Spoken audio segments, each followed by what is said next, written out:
모두 다 그동안 안녕하셨습니까?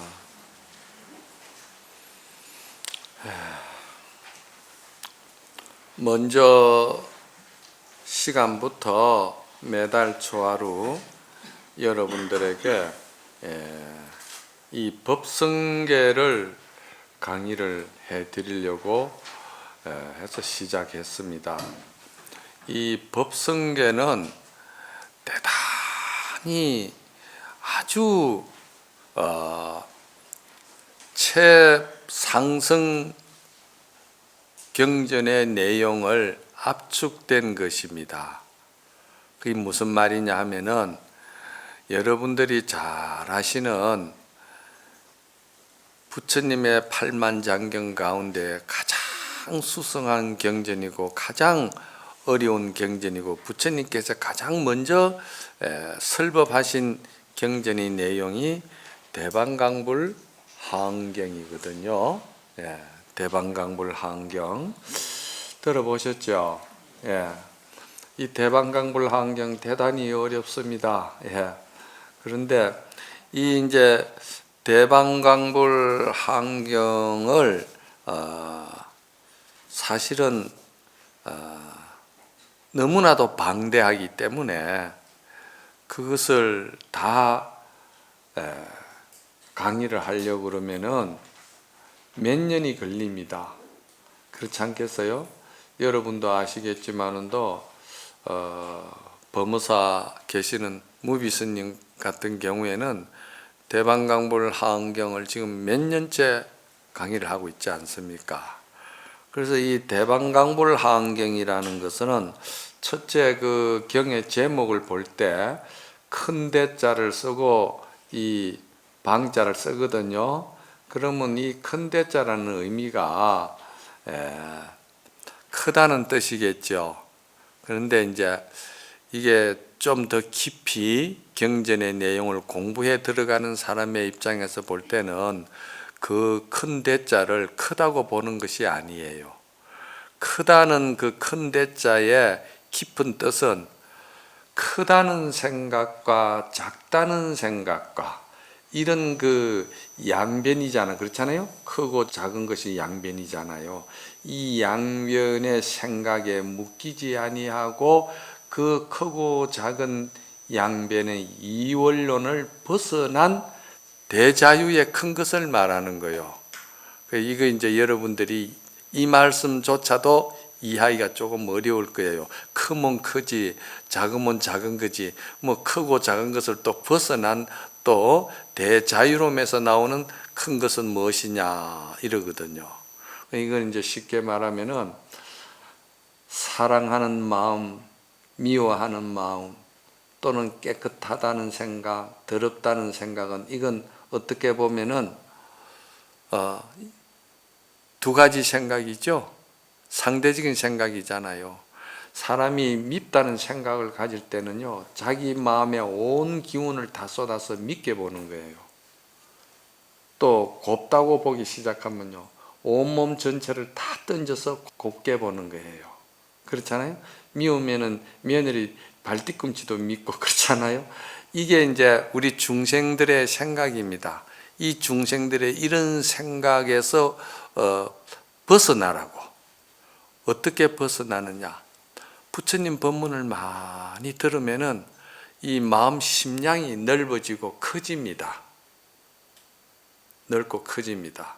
그러면은 부부 간에도 그렇고 부모 자식 간에도 이 마음 심량이 커지면은 여러분들이 살아가는데 대단히 행복합니다. 왜 행복하냐면요, 남편이나 부인이나요, 부부간에 한평생 같이 산다고 하지만은도 항상 남편은 남편 입장에서, 부인은 부인 입장에서 자기가 원하는 틀이 있어요. 그렇잖아요. 이게 틀이 있습니다. 마음이라는 게 모양도 없고 형상도 없지만은 쓸 때는 그 틀을 내놔요. 그러면서 자기 틀 쪽으로 상대가 들어오기를 바래요. 그럼 그 상대가 그 틀 속에 안 들어오면은 그게 이제 좀 서운하죠. 서운하고 그게 심하면은요 밉기도 하고요. 심하면은요 이제 분하기도 하고 뭐 이제 또 때로는 말이지 사연에 따라서는 내가 뭐 잘못 봤다 쏘갔다 이런 생각도 드는 거래요. 그런데 사실은 잘못 보고 쏘은 것은 아무것도 없어요. 왜 그러냐?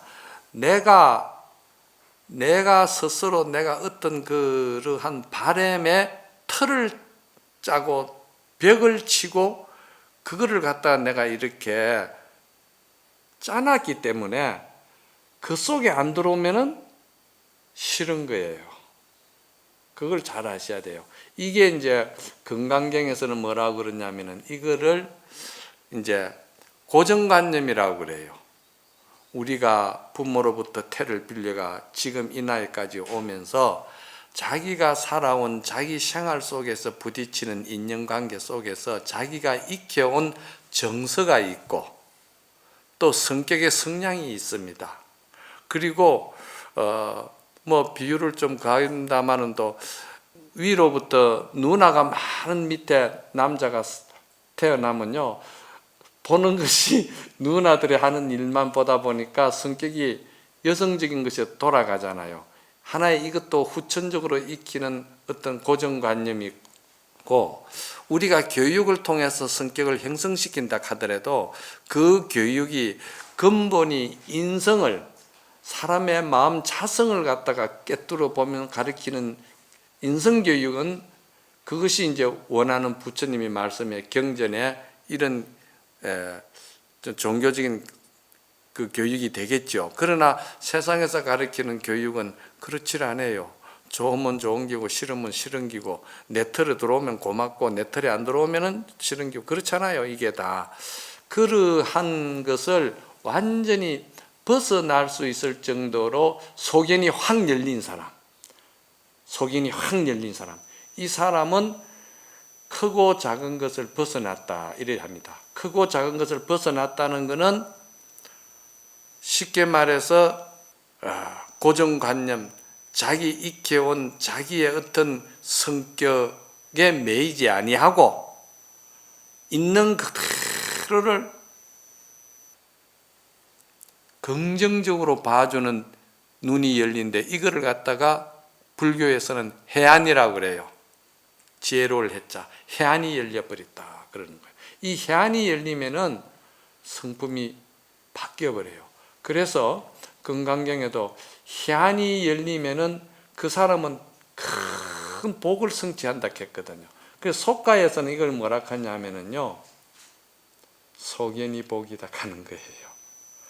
아유, 저 소견머리, 지 밖에 모르고, 지 틀 속에만 들어오락하고, 그게 전부 다 이제, 그 어떻게 보면은 인간 세상 살아가는데 그거 벗어나는 사람이 그래 쉽습니까? 이래 생각하지요.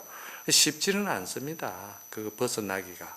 그렇지만은 여러분들이 완벽하게 그걸 벗어날 수는 없지만은도 그런 줄을 알고 마음을 그래도 넓게 쓰려고 노력하고 하는 것이 그게 뭐냐면은 그게 수행입니다. 그게 신행생활이고. 그리고 그게 이제 마음이 많이 넓어지면은 어떻게 되느냐? 부부 간에도 부모 자식 간에도 친구 간에도 직장생활 상관하고 서로 어울림에도 사람이 굉장히 마음이 여유로워집니다. 이해심이 많아진다 이 말이죠. 이해심이 많아진다. 이해심은 어떻게 많아질까요? 이해심은요, 절대 자기 입장에서 묻기가 있는 사람은 이해심을 넓게 쓰려고 해도 넓게 쓸 수가 없어요. 그러면 상대의 입장을 이해해주고 상대의 입장을 이렇게 받아주는 자세가 되어 있을 때는 그 사람은 폭이 넓고 이해심이 많다는 것이죠. 어려운 거 아니에요. 그래서 항상 자기 입장보다도 상대 입장을 먼저 한번 생각해 봐라. 그러면 뭔가 배려할 수 있는 폭이 좀 생길 것이다. 이런 말을 하잖아. 그렇잖아요? 이제 그런 거를 우리가 생활화하고 그걸 익히는 게 이게 이제 경전 공부예요. 그렇잖아요? 그게 이제 잘 돼가 있는 사람을 이제 거력이 크다, 마음이 크다 그러거든요. 그래서 여기서 큰 대자를 쓰는 거예요.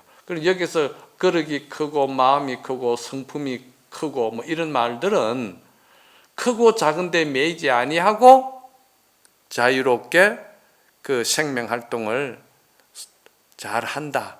그래서 자유로움에 크다고 이야기를 하는 거예요. 이해 갑니까? 어려운 거를 이제 쉽게 푸는 거예요. 이제 이 여러분들이 대방강불 환경 이 법문은 정말 경문만 가지고 이야기하면 어렵습니다. 굉장히 어렵습니다. 풀으죠. 자꾸 이제 푸는데도 사실 여러분들이 얼마만큼 받아들이느냐, 인정하느냐, 긍정적인 생각을 가지는 자세가 있느냐, 여기에 따라서 또 이제 어려운 사람에게는 어렵게 되는 기고 쉬운 사람에게는 쉬울 수도 있는 기고 그런 겁니다. 그래서 큰 대자가 그렇고 방자라는 거는요, 그 근본 우리 마음자리가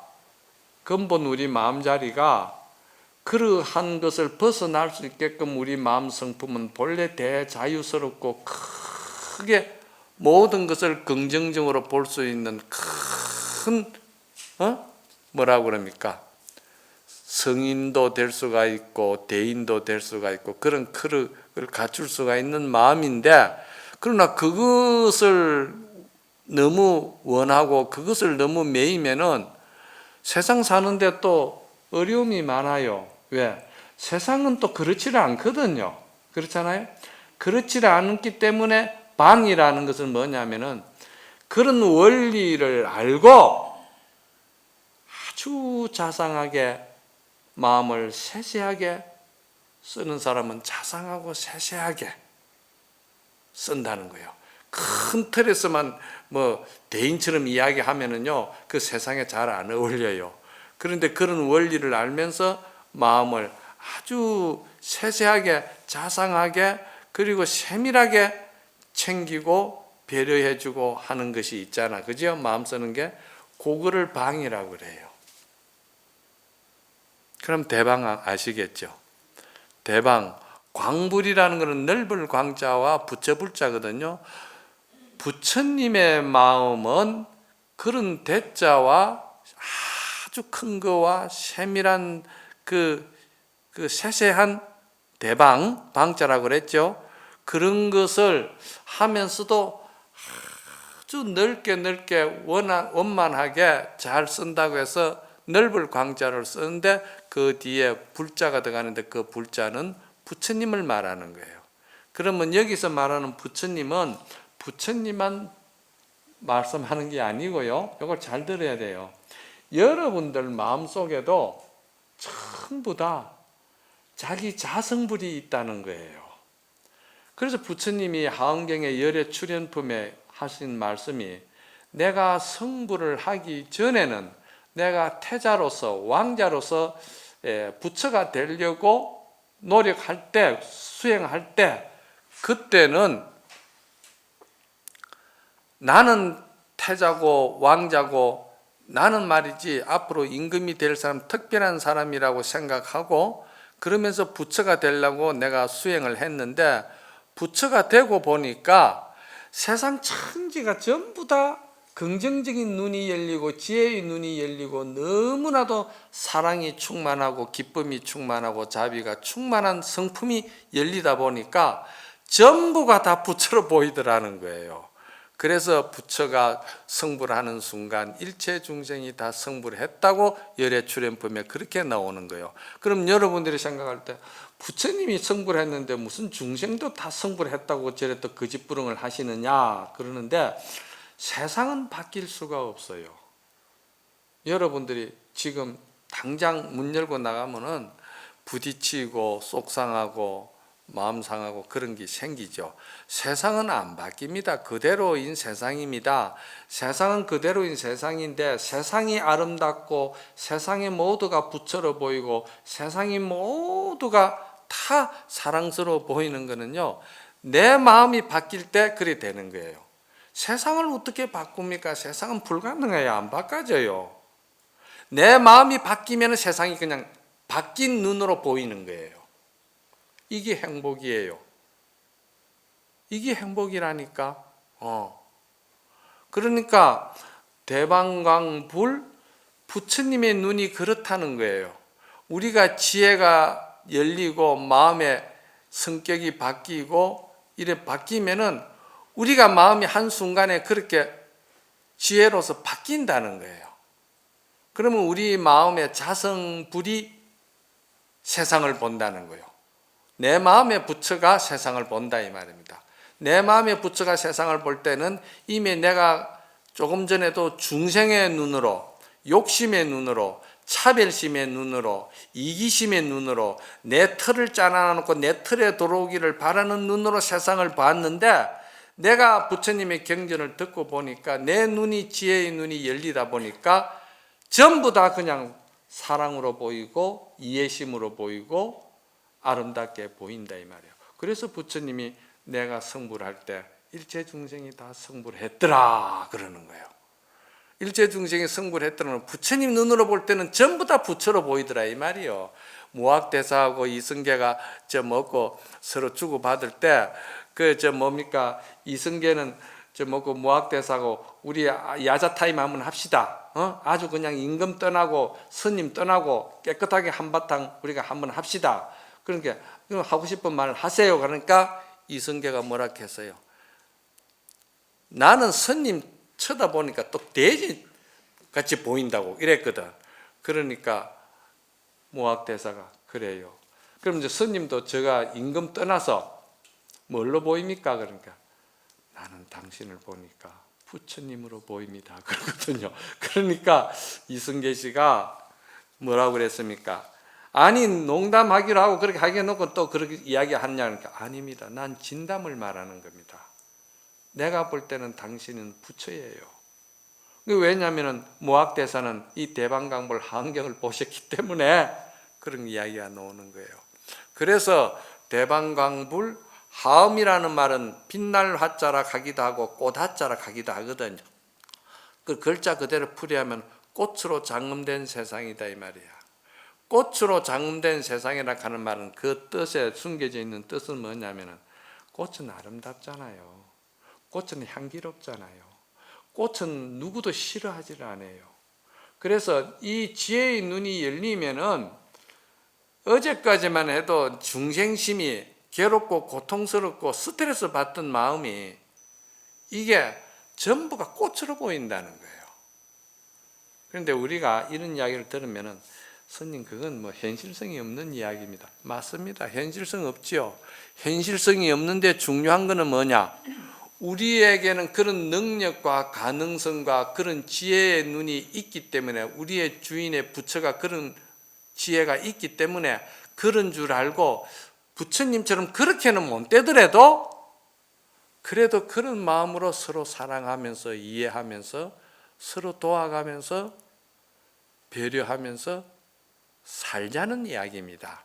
여러분들하고 지금 당장 내가 그렇게 부처처럼 살아라고 하면은 살 사람 누가 있습니까? 그래도 우리가 그런 줄 알고 그렇게 노력하면서 그렇게 살자는 이야기지. 이해갑니까? 그게 이제 대방강불 하안경의 총체적인 뜻입니다. 그래서 이 대방강불 하안경의 글자가 본래 얼마냐면 10조 9만 5,048자라. 그러니까 글자가 대방강불 하안경이 10조 9만 5,048자인데 엄청난 글자잖아요. 이건 무슨 상징성입니다. 이게 뭔 말이냐면은 아까 말했잖아요. 내 마음의 자성불이 열리고 내 마음의 그릇에 그릇한 말이지 큰 대자유로움의 눈이 열리고 사랑과 자비의 눈이 열리면은 아까 뭐라 했어요? 보는 것마다 전부 다 부처로 보이고 보는 것마다 꽃으로 보이고 아름답게 보인다 했잖아요. 그것이 전부 다 글자로 표현하면 10조 9만 5,048자만 되겠습니까? 그런 의미입니다. 이게 그걸 아셔야 돼요. 본래 대방강불 하안경에 글자가 10조 9만 5,048자라고 하는데 그걸 옛날에는 어떻게 읽었을까? 그게 아니고 눈이 열리면은 보는 것이 전부 다 부처로서 보이기 때문에 부처의 의미로서 이야기를 하니까 10조 9만 5,048자라는 부처님의 성스러운 경전의 말씀도 부족하다 이 말입니다. 이제 그거를 부처님께서 이제 강의를 하실 때는 7곳에서 말이지. 7곳에서 하셨거든요. 이 대방강불 하안경을 강의하실 때 7군데서 했다 이 말이야. 천상에서도 하시고 인간 세상에서도 하시고 이렇게 해서 천상에는 왜 하셨을까요?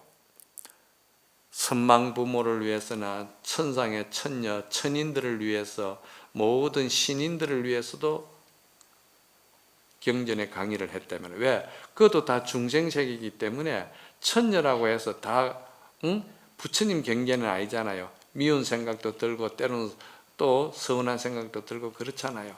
그러니까 부처님이 경전을 들어야죠. 부처님의 마음은 해안이기 때문에 대자유인이잖아요. 누구든지 들으면은 천인들만 그런 게 아니고 기어다니는 미물도 들으면은 부처님 소리를 들으면은 이 마음이 열린다는 거예요. 그러면은 육신은 그 미물이고 축생이지만은도 한 번 들은 공덕이 있으면은 그것은 그 마음이 다음 몸을 받을 때는 마음이 열린다는 거예요. 그래서 여러분들 49제를 지내든지 마지막에 지낼 때 보면은 법성계 치면서 돌아가지요. 이 법성계가 대단한 거예요.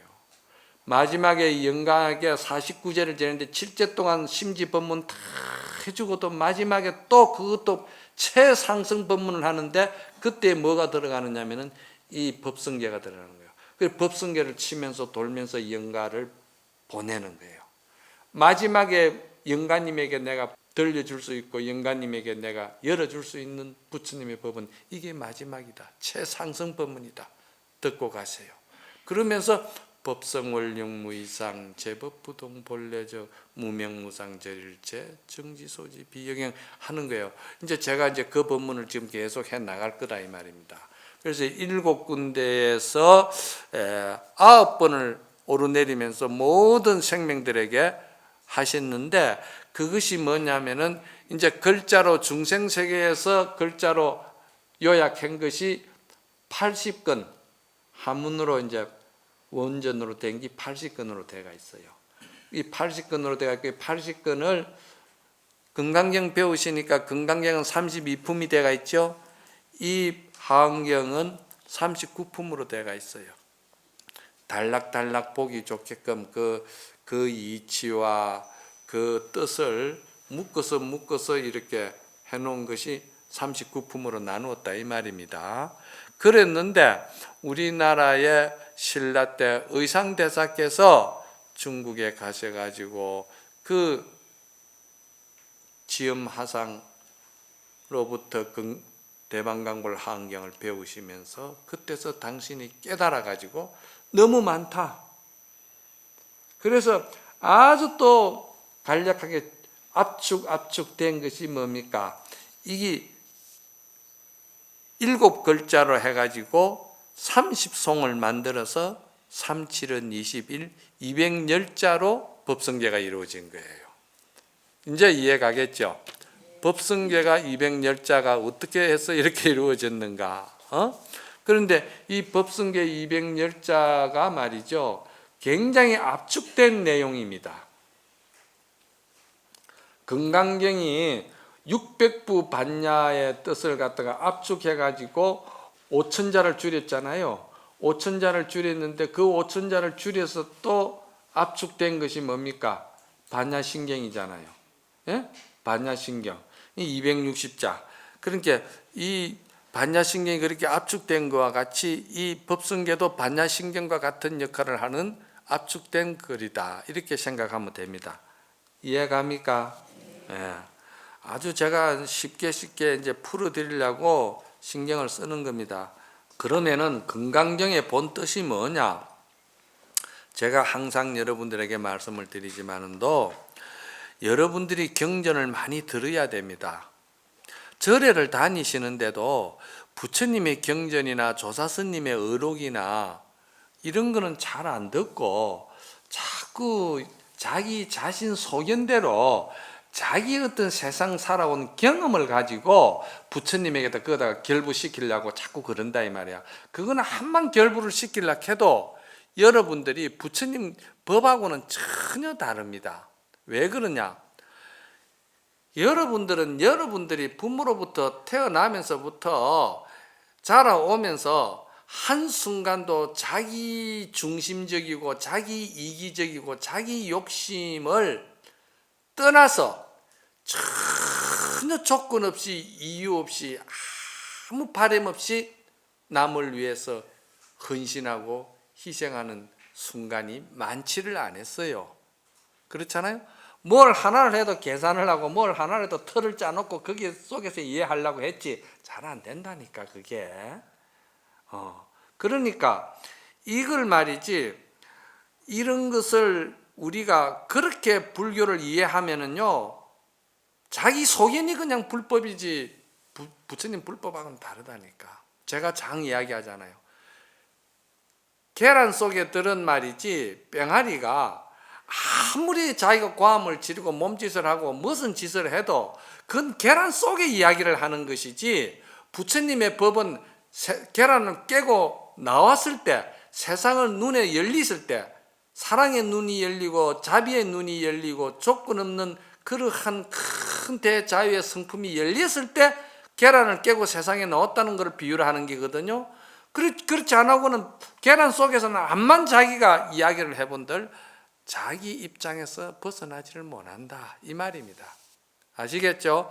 그래서 그거를 먼저 부처님의 그 진리를 갖다가 이해하게끔 만들어주는 거예요. 그게 이제 먼저 이치를 밝혀주는 거예요. 이치를 배워야 돼.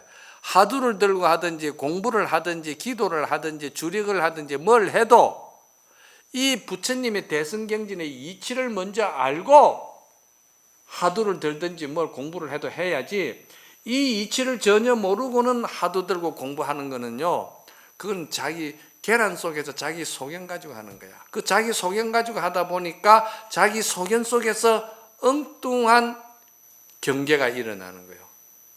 뭐 소리가 들린다, 뭐 빛이 광명이 난다, 뭐 어쩌다 저쩌다 전부 다 그런 것들이 전부 다 자기 소견 속에서 자기가 만드는 경계를 자기가 일으켜 가지고 자기가 거기에 쏟는 거예요. 무슨 말인가 알았죠? 그래서 먼저 대승경전의 이치를 잘 배워야 된다. 이거를 내가 여러분들에게는 뭐라고 했죠? 정견이라고 그랬잖아요. 그렇죠? 정견이 열려야 된다. 바른 지견이 열려야 된다. 바른 불법의 안목이 열려야 된다. 이렇게 이야기하는 거예요. 그래서 그렇게 해서 비로소 이치를 알고 나면은 자기 자성의 지혜가 돈발되고 발현되니까, 그때 아까 말했듯이 대자유의 눈이 열리니까 그때는 행이 따르는데, 그 행이 뭐냐면은 보현행이 따르는 거예요. 보현행이 따르는 거예요. 그래서 제가 우리 신도님들에게도 항상 제가 경전 강의를 많이 하잖아. 그리고 어록도 많이 하잖아요. 많이 하는데 여러분들이 이 경전 강의를 듣고 어록을 들으면서도 자기 공부를 잘 안 해요. 듣기는 많이 들어요. 듣기는 참 많이 듣는다고. 그런데 자기 공부를 안 한다는 이유는 무슨 말이냐면요. 스님 말씀을 들으면 이해는 잘 가요. 이치는 알겠다 이 말이야. 이치는 아는데 자기 내면에 있는 자기 중생심, 자기 욕심, 자기가 만들어 놓은 틀이 있잖아. 이 틀을 자기가 깰 용기는 없어요. 이걸 아셔야 돼요. 아는 거는 많이 알아요. 들으면 다 이해해요. 그런데 아까 제가 말했듯이 내 자성 부처가 세상을 바라보고 그렇게 대자유스럽게 살 수 있고 행복한 마음으로 살 수 있게끔 남을 배려하고 이해해주고 남을 위해서 조건 없이 베푼다든지 또는 사랑을 한다든지 뭐 이런 것들이 현실 속에서 실천이 안 된다 이 말이에요. 알기는 알고 이해는 하는데 실천이 안 된다 이 말이에요. 그게 뭐냐면은 그게 이제 할 수 없이 알고 죽는 해수병이라. 알기만 하고 실천은 하나도 안 되니까 그럼 결과는 어떻게 되느냐? 우리가 이제 이게 육신을 벗었을 때, 사람이 살아 생전에는 육신의 정에 의해 가지고, 육신의 인연 관계에 의해 가지고, 육신에 의해서 이루어지는 물질의 도움이 되고 안 되고, 그게 마음이 움직이거든요. 거기에 따라서 육신으로 이끌달리면서 짓는 업이 많아요. 굉장히 많습니다. 그런데 육신을 벗었을 때, 그때는 육신을 벗었을 때는 누구나 고통스러워요. 육신에 대한 집착과 사랑과 애착으로서 만들어 놓은 덩어리의 육신이기 때문에 그걸 벗을 때는 고통스럽고 힘들어요. 그런데 그러니까 어떤 사람은 자다가 막 지도 새도 모르고 가버리면 그건 굉장히 안 좋은 거예요. 정신없이 어느 구조한테 캄캄한데 물려가는 식으로 그래 죽어서는 안 되는 거예요. 가는 것도요, 내가 가야 된다, 준비해야 된다. 내가 갈 때가 됐구나. 그동안에 많이 살았구나. 이렇게 이제 정리를 하면서 가실 때, 그때는 이제 고통스러움이 있겠죠. 육신이 벗어날 때는 굉장히 고통스러워요. 그때 고통스러움이 있죠. 그러나 그 고통을 내가 겪어야 돼요. 겪으면서 그 육신을 벗고 나면은 그때는 이 육신으로 끄달려서 만들어졌던 고정업은 벗는 거예요. 그래서 영가가 이 심지 법문, 이 마음 법문을 영가가 잘 듣는 거예요. 육신에 끄달리질 않기 때문에. 그래서 영가 법문을 잘 들으면 영가가 천도한다는 거예요. 무슨 말인지 알겠어요? 그런데 우리는 육신에 끄달려 가지고 이런 법문을 들어도 당장 문 열고 나서면서 실천을 안 하는 거예요. 그래서 제 주변에는 제가 제 법문을 많이 듣고 좀 심성이 바뀌고 또 행위 좀 바뀌고 그런 것이 보이죠. 왜? 나도 노력하는 사람이다 보니까 노력하는 사람 입장에서 무엇이 부족하고 무엇을 더 노력해야 되겠다는 것을 알잖아요. 내가 알듯이 남을 보면 나도 아는 거예요. 저 사람은 어느 정도 선에서 마음 심성이 어느 정도는 지금 열렸는데 뭐가 부족하다는 건 대강 알잖아요. 그런데 나는 내 눈에 볼 때 몇몇 신도님들이 전에보다 마음 심성이 많이 넓어지고 이해심도 많이 넓어지고 배려하는 마음도 그렇고 자기가 굉장히 겸손해지고 또 사랑을 나눌 줄을 아는구나. 저 사람이 사랑할 줄도 아는구나. 이런 것이 보여요. 그래도 내가 말을 잘 안 해요. 왜? 그걸 말을 참 마음이 좀 많이 변화가 왔다. 또 지혜가 좀 생긴다. 좀 신심이 있으면서 공부를 좀 한다. 이렇게 말을 하면은요, 이 사람이 금방 아만이 생기고 금방 또 그게 자기 수행 실천이 없기 때문에 아는 것만 들어가지고 조금 표를 내는 것 뿐이지 힘이 없다 이 말이에요. 힘이 없으니까 금방 이게 인격이 뒤집어져 버리는 거예요. 그리고 칭찬해놓고 나면요, 그 다음에 며칠 있다 보면요, 이상하게 아만이 생기고 이상하게 말이지 막 아는 체를 하고 말이요, 막 이러더라고. 내가 보니까. 잘 들으세요. 그러면은 그게 공부에 힘이 없다는 거예요. 공부에 힘이 있는 사람은요, 이런 말을 해도요, 전혀 그게 없습니다. 아주 사랑할 줄을 알아요. 베풀 줄을 알아요. 여기서 사랑할 줄 알고 베풀 줄 안다 하는 말이 무슨 말인 줄 아세요? 자기 털을 부순 사람을 말하는 거예요.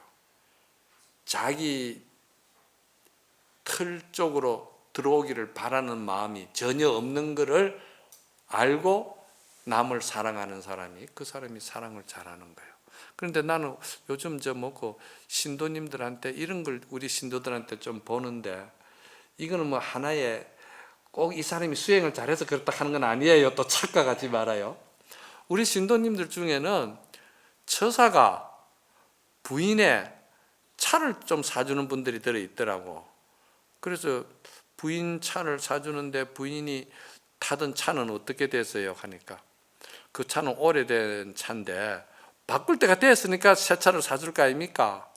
그런데 그 차는 어떻게 되죠? 하니까 신랑이 타고 다닌다. 근데 그걸 보고는 참 신랑이 그 마음이 참 아름다운 게거든요. 왜냐? 누구나 다 새 차 타고 싶고 누구나 좋은 차 타고 싶지요. 그런데 자기 와이프에게 사랑하는 마음으로 그렇게 좋은 차를 타라고 주고 자기는 나는 상관없다. 네가 좋으면 된다. 그 얼마나 아름다운 거예요. 그렇죠? 그런데 우리가 이것이 참 좋은 거예요. 좋은데 부처님이 말씀하시는 거는 이거를 좀 더 확대 사랑을 하라 이 말입니다. 무슨 말인가 알았어요? 내 가족, 내 식구, 그게 내 가정이라는 틀에서 매이지 말고 좀 더 세상을 넓게 봐라. 크게 봐라. 이 말입니다. 그게 나쁘다는 건 아니에요. 그거 정말 세상 사람이 다 그렇게 마음 가지는 것도 어려운 거예요. 그렇잖아요? 그거 쉽지 않아요. 이런 것도 우리가 실천 수행이 있을 때 그것이 상대에게 그렇게 잘해주고 상대가 그렇게 좋아하는 걸 보니까 내 마음이 기쁘고 내 마음이 보람을 느끼고 긍지를 가지잖아요. 그렇잖아요. 그럼 나도 행복해지는 거예요. 그래서 제가 항상 길 가는 어두운 사람에게 아무 조건 없이 관계도 없고 이유도 없고 내가 이익 보는 것도 없는데 그 위험한 낭떠러지를 가는 사람에게 내가 위험을 무릅쓰고 등불을 켜고 쫓아가서 등불을 건네주고 올 때 그러면은 내가 등불 켜주러 가다가 나도 사고 날 수도 있고 나도 손해볼 수도 있고 어려움이 생길 수도 있잖아요. 또 내가 그렇게 해준다고 해서 세상에 알아주는 것도 아니잖아요. 그렇잖아요? 내가 사고 나고 문제가 생기면 내 마음 고통스럽잖아요. 그렇잖아요? 그런 거 우리 세상에서 많이 보잖아요. 지하철에서 뛰어드는 사람 건네주다가 자기가 희생당하는 사람도 있고 많잖아요. 그런데 여러분은 생명의 먼 안목으로 볼 때는요, 큰 안목으로 볼 때는 그 사람은 영혼의 사랑을 하는 거예요. 이 영혼의 사랑을 가지고 있는 거예요. 불성을 잘 피운 사람이에요. 부처의 성품을 잘 성화시킨 사람이라 이 말입니다. 왜냐? 불을 딱 피울 때는요, 그 등불이 불빛이 누굴 제일 먼저 비칩니까? 자기 자신에게 비치잖아요. 내가 저 사람을 도와야 되겠다. 내가 저 사람에게 뭘 사랑을 하는데 조건 없이 해야 되겠다. 저 사람에게 베푸는데 내가 이해관계 떠나서 해야 되겠다. 그 생각을 누가 제일 먼저 가집니까? 내 부처가 먼저 가지는 거예요. 그러니까 그게 등불이 내를 먼저 비추는 것과 똑같이 내 마음이 그 순간 성화되고 내 마음이 먼저 그 순간 부처의 문이 열리는 거예요. 그러면 그것이 금생에는 뭐 어려움이 좀 있다 하더라도 그 영혼이 아름다운 거예요. 그걸 우리가 원하는 게 신행생활입니다. 여러분들이 이걸 자꾸 공부를 하면은 가족 간에 스트레스 받고 뭐 친구 간에 회사에서도 그렇고 전부 다 이걸 근본을 해서 여러분들이 공부를 하면은 정말 여러분들이 서로가 서로를 배려해 주기 때문에 이건 한쪽만 하는 거 아니잖아요. 서로가 배려해 주는 일이잖아요. 그러니까 서로가 더 사랑이 깊어지는 거예요. 내 틀에서 내 욕심, 이기심만 가지고 하면은 이게 일방적인 것이기 때문에 한쪽은 불편해지는 거예요. 그런데 이러한 교육을 통하고 신행생활을 통하고 이러한 마음 따끔의 어떤 공덕을 통해서 밝아질 때는 서로가 더 깊어지고 서로가 더 사랑해지고 서로가 더 이해해주고 그렇게 되는 거예요. 이거를 뭐라고 그런다? 이거를 보살인격이라고 그러는 거예요. 이해가지요? 이게 굉장히 어려운 경전이 돼가지고 이래 설명을 많이 먼저 해야 돼요. 안 하면은 여러분들이 이거 만날 법성원령무 이상 제법부동 본래저 무명무상 제일제 정지소지 비여경 하면서 그렇게 줄줄줄 해도 무슨 뜻인지 하나도 모르고 읽는 것만 가지고 하잖아요. 이 이치를 알고 읽으면은 이 구절구절 하나에 마음 쓰는 용심이 저렇게 깊은 뜻이 있었구나. 이걸 알고 읽으면은 여러분 마음에 이 사랑이 새로운 사랑이 열리는 거예요. 알고서는 하니까. 그렇잖아요? 그래서 그 다음 구절이 뭡니까? 법성원령 무이상 한 구절 하는데 저번 시간에도 그렇게 내가 설명을 많이 했어요. 오늘 이제 본문은 나가야죠. 제법부동 본래적 해놨잖아요. 오늘은 이제 제법부동 본래입니다. 여기서 제법이라는 것은 뭘 말하느냐 하면은요, 모든 제자 법법자입니다. 그러면 모든 법을 말하는데 여기서 말하는 모든 법은 뭘 말하냐 하면은요, 인연법을 말하는 거예요. 우리가 모든 생명은 전부 다 모든 생명은 전부 다 인연에 의해서 만들어지는 거예요. 그렇잖아요? 모든 생명은 다 인연에 의해서 만들어지는 거예요. 인연을 떠나서 생명이 한 생명도 존재하는 생명은 이 세상에 없습니다. 인연 없이 존재하는 생명은 하나도 없다니까요. 그러면 그 인연이 뭡니까? 관계성을 말하는 거잖아요. 처음부터 그렇게 다 정해지가 있는 인연이 어디에 있습니까? 없잖아요. 서로가 관계를 맺을 때 인연이 되고 그 관계로 인해서 인연이 깊어지고 그 관계로 인해서 사랑이 깊어지고 다 그러는 거 아닙니까? 그렇죠? 그래서 모든 것은 다 인연으로서 만들어지기 때문에 그 인연을 갖다가 경전에서는 뭐라고 그러냐? 법이라고 그래요. 그걸 인연법이라고 하는 거예요. 물론 궁극적인 부처님의 진리를 표현할 때도 법자를 씁니다. 법자를. 그때는 완성된 이제 법자를 쓰죠. 완성된 인격을 말하는 것이죠. 완성된 인격은 법이라 할 때는 뭐냐면은 법자가 보면은 삼수변이지요. 삼수는 뭘 말합니까? 물을 말하는 거잖아요. 물을. 마음 쓰는 게 물 흐르듯이 쓴다. 갈긋자잖아요. 삼수변의 갈긋자잖아요. 마음 쓰는 게 물 흐르듯이 쓴다. 물 흐르듯이 간다. 쓴다는 말은 간다는 말이나 같은 말이에요. 이게 물이 흐르듯이 마음을 쓴다. 물은요, 아무리 빽빽한 곳도 대밭에도 스며들고요. 물이기 때문에. 왜 그런 줄 아세요? 사랑이 충만하고 조건이 없기 때문에 물은 조건을 안 가지고 자기가 원하는 털이 없기 때문에 물은 어떤 듯이 스며드는 거예요. 사랑의 힘이 그렇다는 거예요. 그래서 법법자 할 때 물수자가 들어가는 거예요. 그래서 물수변에 갈긋자, 마음을 그렇게 쓴다. 이렇게 이야기하는 거예요. 그러니까 인연법을 만나고 쓰는 것도 우리가 그렇게 쓴다. 그 인연법을 알면은 그렇다는 거예요. 그래서 자꾸 우리가 인연법에 대해서 자꾸 제가 가르치고 인연에 대해서 자꾸 이야기를 해주는 거예요. 그 내가 제일 쉬운 비유로서 널뛰기를 비유 많이 하잖아요. 내가 높이 올라가고 싶고 세상 단밖의 일을 보고 싶고 내가 환히 푸른 청천 하늘을 보고 싶으면 높이 올라가고 싶잖아. 내가 높이 올라가고 싶으면 어떻게 해야 되겠어요? 아무 조건 없이 이유 없이 틀도 짜지 말고 상대를 갖다가 굴려주란 말이야. 생명 세계는 관계는 그렇게 돼야 돼요. 그렇잖아요?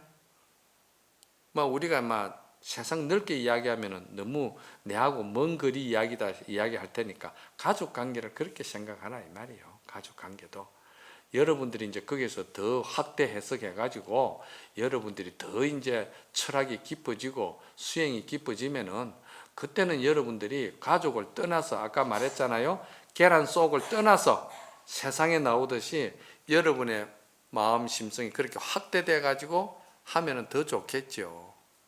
더 커지면 또 어떻게 됩니까? 나라 정치하는 것도 마찬가지입니다.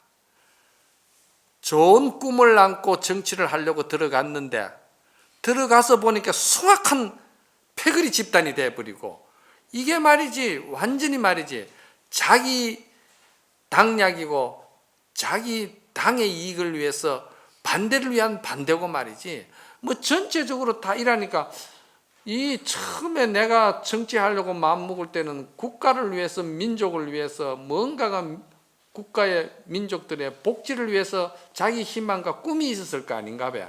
그런데 이 당에 딱 들어가면은요 자기 소리 못 한다는 거야. 그럴 때 용기 있는 사람은 당에 얽매이지 않고도, 예를 들어서면 어떤 정권 유지를 위해서라든지, 또는 자기 정치적인 전략을 키우기 위해서라든지, 그런 틀 속에 매이지 아니하고 먼 안목으로 모든 국민의 민복을 위해서, 먼 국가의 장래를 위해서, 민주주의 정치가 기본 틀이 어떻게 짜여져야 된다는 것을 위해서 자기 소리를 하는 사람이 있다 이 말이에요. 그런 사람들, 정치하는 사람들이 들어 있어요. 있기는 있는데 빛을 못 보지. 왜?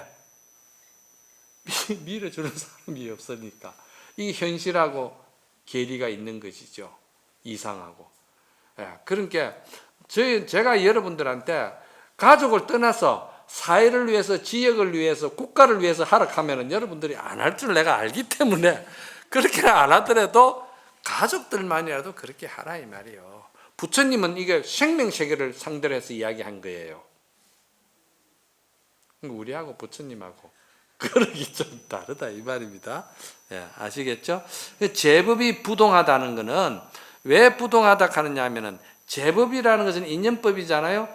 인연법이라는 것은요, 다 관계 속에서 만들어진 것인데, 그 관계 속에서 동기와 계기와 어떤 사연이 없어져 버리면은요, 그 내용도 없어지는 거예요. 그렇잖아요? 절대절명의 가장 절박한 순간인 거라고 생각했던 일도 지금 지나고 보니까, 그래, 사람 사는 거 그거 지나고 보니까 그것도 별것 아니구나, 다 살게 돼 있었구나, 그때 내가 왜 그런 생각을 했을까, 좀 더 베풀고 좀 더 사랑을 하는 마음으로 했을 걸, 이런 생각 하잖아요. 그렇잖아요? 그러니까 이 이치를 잘 아는 사람은 인연법을 잘 들여다본다 이 말입니다. 인연법을 잘 들여다보는 사람은 그 마음은 항상 부동하다는 거예요. 부처 마음에서 떠나질 않고 부처 마음을 벗어나지 않는 것을 부동이라고 그래요. 우리 본래 자성자리를 떠나지 않는 것. 좀 칭찬해주고 좀 잘한다, 요즘 좀 공부하고 마음이 좀 넓어지다 하면 금방 휘딱 뒤집어져 버리잖아요. 그럼 그 부동이 아니에요. 그거는 그 부동 아니에요. 금방 암환이 생기는데 아는 소리 하려고 막 그러잖아요. 그럼 나도 버거워져요. 막 이유도 아니고 뭐 맞지도 않는데 자꾸 이제 고집을 피우고, 그럴 때는 자꾸 이제 뭘 아는 소리를 하고 싶어 생각이 들겠죠. 그런 거를 잘, 인연 이치를 잘 몰라서 그러는 거예요. 그러니까 제가 가장 싫어하는 게 너무 암만 부리고, 너무 독선적이고, 배려 없고, 이해심이 부족하고, 항상 포용하고 사랑이, 이런 거를 하는 것을 나는 좋아하는데, 그거를 안 하고 독선적이고 막 그러면은 기운이 빠지는 거라. 솔직히만 기운이 빠져요. 이제 그게 모든 인연법을 잘 아는 사람은 그 마음에 동함이 없으니까 본래의 우리의 부처 성품을 잘 관리한다, 잘 지킨다. 자기의 부처 성품을 자기가 잘 뭐라고 그럽니까? 지킨다는 뜻이죠. 그래서 그거를 뭐라고 그럽니까? 본래적이라고 그러는 거예요.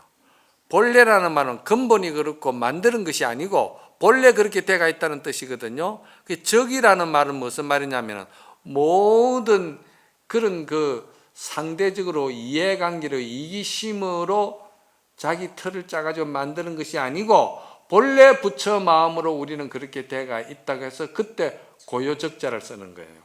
그래서 건강경에는 이거를 갖다가 이상정멸이라고 그러는 거예요. 그리고 이상이라 할 때는 떠날 이자고 모양 상자잖아. 그러니까 모든 조작 부리고 자기 이기심, 욕심 뭐 이런 거, 자기 어떤 말이지 틀을 짠 이런 걸 갖다가 전부 다 상이라고 그러잖아. 건강경에서는 그걸 상이라 하거든. 아상이 많다, 너무 인상이 강하다, 너무 말이지 중생심이 강하다, 욕심이 강하다, 뭐 이런 걸 전부 다 사상이라고 그러잖아요. 그런 것을 떠났다고 해서 떠날 이자거든요. 상을 떠났다. 상을 떠나면은 이상 정멸이다. 정자나 멸자나 같은 뜻이에요. 본래 부처 성품에서 조금 더 마음 성품이 벗어나지 않았다. 그래서 서산대사는 뭐라 하시냐면은 세상에서 가장 아름다운 것이 있다. 어떤 것이 아름다운 것이냐? 평생을 살았는데도 그 사람이 순수하고 천진하고 자기의 본 성품을 더럽히지 않는 사람. 여기서 본 성품을 더럽히지 않고 순수하다 하니까 자기 입장에서 자기 틀 속에서 사는 것을 순수하다 하는 거 아닙니다. 제가 충분히 이야기했죠. 상대적인 배려에서 될 때 그걸 순수라고 하는 것이지, 불법에서는 자기 욕심 다 채우면서 처신자라는 것을 순수하다 안 합니다. 처신자라는 것은 누구나 다 처신할 수 있어요. 그건 가식이기 때문에. 그래서 이상 정멸, 그 순수한 그걸 가지고 있는 거예요. 그래서 서산스님은 순수성을 잘 가지고 있는 것이 가장 아름다운 것이다. 여러분들이 말이에요, 부부지간에도 그렇고 가족간에도 그렇고 친구지간에도 그렇고 모든 상하관계도 그렇고요, 중요한 건 뭐냐면 철이 없고 시근이 없고 욕심으로서 세상을 모를 때는요, 형상만 쫓아갑니다. 아름답게 생긴데, 몸매가 잘생긴데, 눈이 너무 아름답네, 뭐 어쩌고 저쩌고 하면서 거기에 모양에 전부 다 혹하고 뒤집어지는 거예요. 그런데 한 3, 40년 내지 4, 50년 살다 보면요, 그렇게 눈도 아름답고 그렇게 피부도 곱고 그렇게 몸매도 좋고 그것이 별로 변한 게 없는데도 사는 게 지없다고, 난 정말 당신하고 살아보니 더 못 살겠다고 항원 이혼이 그리 많은 거예요. 알겠습니까? 그런데 가장 부인이나 남편이나 가족간이나 친구지간이나 가장 좋은 게 뭐냐면요, 오래 될수록 그 사람의 인성이 착한 거 있잖아요. 인성이 착한 거. 사람이 착한 사람이 있잖아요. 순수하면서 남을, 착하고 순수하다는 것은 남을 배려한다는 뜻입니다. 그걸 아셔야 돼요. 자기 이기심에서 뭐 착하고 순수한 게 아니고 남을 배려하는 그런 마음이 있잖아요. 아주 그게 아름다운 거예요. 그래서 항원의 그 저녁 노을이 그렇게 아름답다 하는 거예요. 그래서 뭐 예를 들자면 봉사한다든지, 또는 예를 들어서 미운 사람도 그 미움을 용서해주는 아름다움을 보인다든지, 또는 말이지 함께 아파해 준다든지, 뭐 이런 그 마음의 사랑의 인격이 있잖아요. 이런 거를 가지고 있는 사람을 보면은요, 그거는 넓고 젊고 아름답고를 떠난 거예요. 그래서 아까 제일 처음에 내가 말했잖아요. 이 큰 대자는 그런 자기 틀에서 벗어난 아름다움이다. 자유로운 아름다움이다. 마음이 자유로운 사람이다. 이렇게 될 때 여러분들이 머리가 흐옇고 쭈글쭈글하고 죽은 버섯이 피고 엉망인데도 우리 부인 같은 사람 없고 우리 신랑 같은 사람 없고 그저 눈에 넣어도 우리 자식 같은 거 없고, 그게 그렇게 되는 것이지, 아들이 말이죠, 재산 가지고 부모한테 달라들고 죽기 살기로 말이죠, 머리 굴리고 그래서 하면은 내 속에 난 자식이라도 그거 싫은 거야. 싫잖아, 솔직히. 마음은 아프지만은 그거 싫다 이 말이야. 그게 다 누가 하느냐? 마음이 하는 일이야. 그러니까 그 마음이 좋아하는 거는 형상을 쫓아가서 좋아하는 게 아니고 그 원하는 마음의 순수한 천진함, 그런 그 부처의 성품을 좋아하는 거예요. 아시겠죠? 이걸 배우기 위해서 여러분들은 여기 와 앉아 계시는 것이고, 내가 원하는 것은 이런 사람이 되어주기를 원하는 것이고, 이렇게 함으로써 여러분들에게 굉장히 큰 행복이 있다는 거, 이런 사람은 소견이 열렸기 때문에 따로 복을 빌지 않아도 이 사람은 큰 복덕과 공덕이 선신이 와서 도와주기 때문에, 하엄성중님도 실천하기 어려운 일을 실천하는 사람이 있으니까 하엄성중님이 이런 사람에게 와서 절을 한다고. 절을 하는데 이게 잊어먹고 복을 안 줄 수가 없죠. 그렇잖아요. 자기가 원하는 일을, 자기도 하기 힘든 것을 부처님이 경전을 실천하고 이런 마음을 쓰게끔 실천하는 사람은 이 성중들도 절을 할 수밖에 없는 거예요. 너무 훌륭하기 때문에. 대단한 용기가 있으면 이거는 결단하기 어려운 마음 바꾸는 작업인데, 이 마음 바꾸는 작업을 능히 한다는 게 대단한 거잖아요. 그래서 제가 경문을 많이 안 나갈 거예요. 왜냐하면요, 이거 이제 어느 정도 제가 이렇게 큰 이해를 시켜놓고 경문이 쭉쭉쭉쭉 나가야지, 그냥 나가면은 여러분들이 만날 법성계 들었다 한들 전혀 이해를 못 하는 거예요. 그리고 여러분들이 선망부모를 위해서 법성계 소대에 이르도록 말이지, 소대 갈 때까지 법성계를 치면서 가면서도 이거 왜 하는가? 이거 하면 아마 영가가 극락을 가는갑다. 이 생각뿐인 거라. 자기 자성 극락은 생각 안 하고. 무슨 말인가 알겠어요? 이것이 교육이고, 이것이 신행생활이고, 이것이 여러분들의 불법을 바로 보는 이치를 바로 아는 거예요. 이거 모르고 여러분들이 공부한다, 절에 다닌다, 무당절에 다닌다, 뭐 다닌다, 암만 돌아다니 본들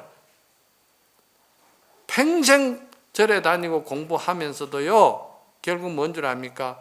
원망하면서 죽어요. 나 암만 믿어본도 소용없더라. 그렇게 하고 가는 거예요. 그 자기 성근이 없고 자기 어떤 지혜가 없는 것은 돌아보지 못하고 그렇게 된다는 거예요. 제가 너무 옳은 소리만 해가지고 듣기가 좀 불편했어요?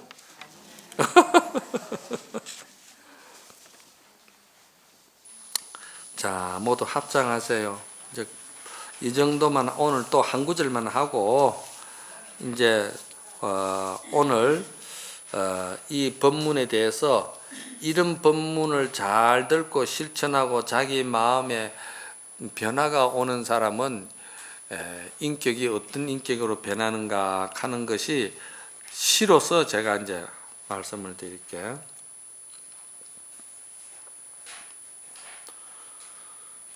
춘유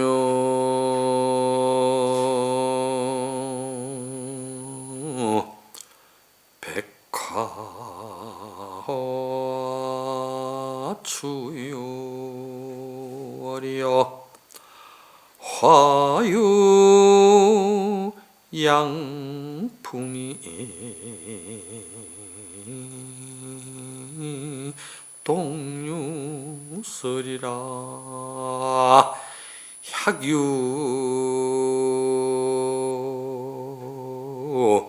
한사 개심도 하이면 편신인간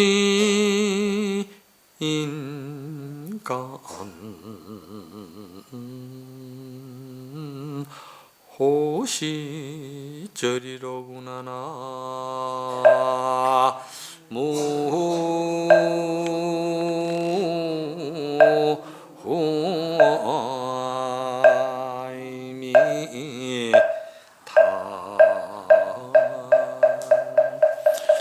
이 시는 공부를 많이 한 어떤 선사가 참 인생을 살아보고 공부를 하고 수행을 해보고 나니까 참 마음을 하나 잘 쓰니까 참 마음 세계가 이렇게 좋은 세계였구나 하는 것을 깨닫고는 이제 오도송이라 이게. 그런데 이 작가가 미상이라, 이름 없는 어떤 선사가 이 한 곡조 불러놓고 돌아가셨어. 근데 누가 부르고 누가 지은 줄도 몰라. 그만큼 이분은 상이 없는 분이야. 에? 상이 없으니까 무량대복이 되겠죠.